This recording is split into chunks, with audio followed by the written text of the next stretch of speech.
dapat.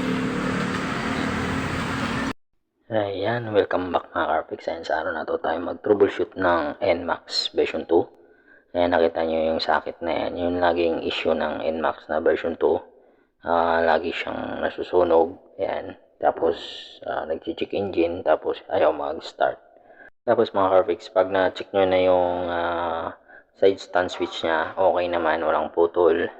Check nyo yung post start niya mga Carpix. Pag minsan kasi sa post start lang ang problema. Pero pag okay yung post start nyo, kasi pag pinindot nyo yung post start, tumutunog yung relay dyan sa harap niya mga Carfix.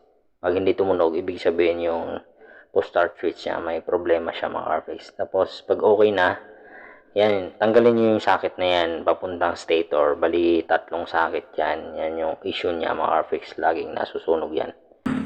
Check ko dito yung side stand switch. Okay naman.